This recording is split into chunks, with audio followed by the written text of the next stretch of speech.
ang sasabihin ng aking mga kumpadre na nagpalaki akong lalaki na pumapatol sa bakla? Hihado ko, ha? Alas 3 ng umaga pa lang yung paandar mo dyan sa hair mo. Are you guys really serious with each other? Oo naman. Kilala mo na bang mabuti si Kenneth? I mean, how he is. Alam mo si Tonet, tanggap niya ako kung sino man ako. Kahit kanino mo siya iharap, kahit kaninong kontra, paglalaban ako niyan. Baka naman naghahanap lang si Kenneth ng pagmamahal. Love should never be a burden or a struggle. Kung nalalagay ka sa alanganing sitwasyon, baka dapat nga i-give up ko na ito. Ngayong araw na to, malalaman nito na kung sino ang karapat-dapat sa kanila. Kung sino ang tunay na lalaki na nagmamahal sa kanila. Wala bang katotohanan na may namumuo sa inyong dalawa nito? Seryoso, Maylina? As in sa amin dalawa ni Tonet, may namumuo? Imposibleng mangyari yan. Not to me, darling. Not in my world. Anything and everything is possible. Tonet? Labo. Mahal kita. Tonet, Tonya, kung sino man. Ikaw, mahal na mahal kita. Ano? Hindi ba malinaw sa'yo? Tonet, Tonya, kung sino ka man, na mahal kita.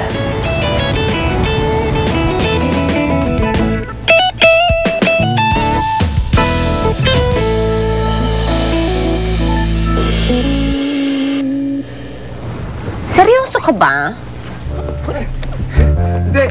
Hindi siya seryoso. Si Vincent pa, nagjo-joke time lang yan eh. Pero Ano dito? Ne. Seryoso.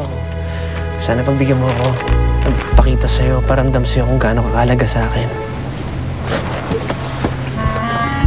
Teka. Galea, nagkukuluhan ako eh. Chito, may gusto ka sa akin? Promise? Promise na promise. Ay, oh, Joel, ano ka ba?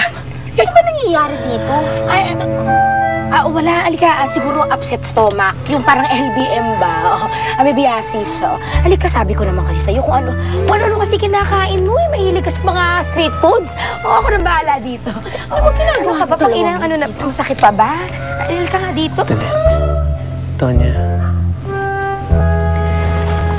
hindi naman kita minamadali eh. Pero, isa lang hiling ko sa'yo, na sana, ngayong alam mo na, huwag ka magbabago sa akin. Dahil ayoko mawala ka sa akin. Hoy, ano na? Paano na? alam paano na. Wala na. Nakita mo naman yung nangyari, di ba? Naunahan ako. Naghandaan ko pa naman yung lahat. Nanakaw lang yung moment ko. Eh, paano naman kasi ikaw?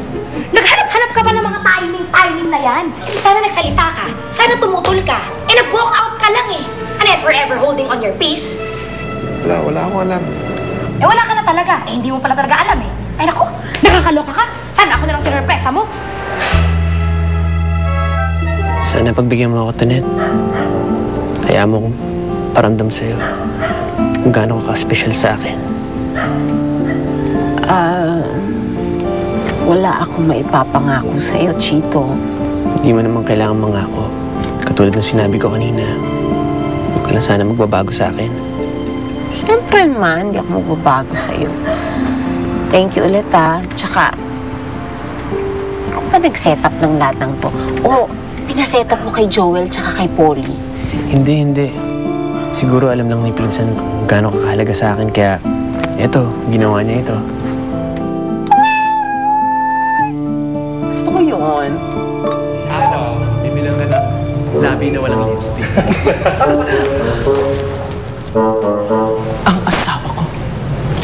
Mukhang may problema. Kailangan ko siyang paligayahin. Go, it's your chance.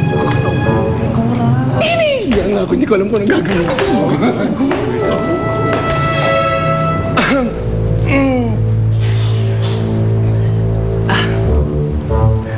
Excuse me. Vodka!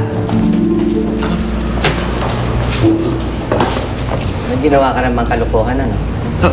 Me? Huwag ka nang magmaang-umaangang pa. Alam kong ikaw nagpapunta kito nito sa grupo niya sa party namin kagabi. And because of what you did, you are suspended for the next show. No, Mama! Yes! At pag inulit mo pa yun, I have no choice but to suspend you for 1 month. Hindi ba sinabi ko sa inyo? I want peace and harmony and love in club love. Maliwanag ba yun? Kayong dalawa, maliwanag ba? Maliwanag po, tita. Sumunod ka sa akin, may pagagawa ko sa inyo. Pero, Mama, yun lang. No, no! This is all your fault. Always. Bakla ka? Ayusin nga natin to baka mesa rito. Masyadong... Ang kalat tignan, no? Okay, sir. Okay? Paano po? Ilera mo na muna siguro. Ganyan. Ilera mo muna, tapos lagay mo yung mga kuwan. Joel, tulungan mo naman kami rito. Pakipatong yung mga upuan dito. Isundan nyo lang itong column na to para pantay-pantay. Ikaw nga magawa. Babae ko eh. Paano ba, sir? Sige, patong nyo lang. Ganyan. Sandali. Hindi pantay eh.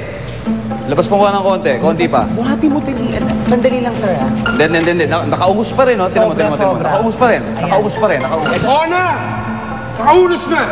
Nakaunos na nga siya! Nagkatiwalaan ko pa naman siya nung pala maging karipal ko lang siya tulad mo. Ano nangyari doon? Sir, pagpasensyahan niyo na po yung si Joel. Heartbroken po kasi yung bouncer niyo medyo tagilid kay Tonet Ba't may gusto siya kay Tonet? Yesterday! Pero naunahan ng iba. Kawawa nga po Nag-prepare po siya ng romantic setup eklabo pero si Chito lang naman yung gumamit. Si Chito. Ba't anong ginawa ni Chito? So ayun na nga po, no? Nakahanda na po yung mga kandila, yung mga stars and the moons above in the heavens, yung mga flowers, ganyan, tsaka yung moment, andyan na po. Bago po siya luminya, dumayalog po, naunahan pong dumayalog yung Chito. At in fairness, yung mga linya ng Chito talagang ang tamis-tamis. In fairness, nakakakilig po. Oo.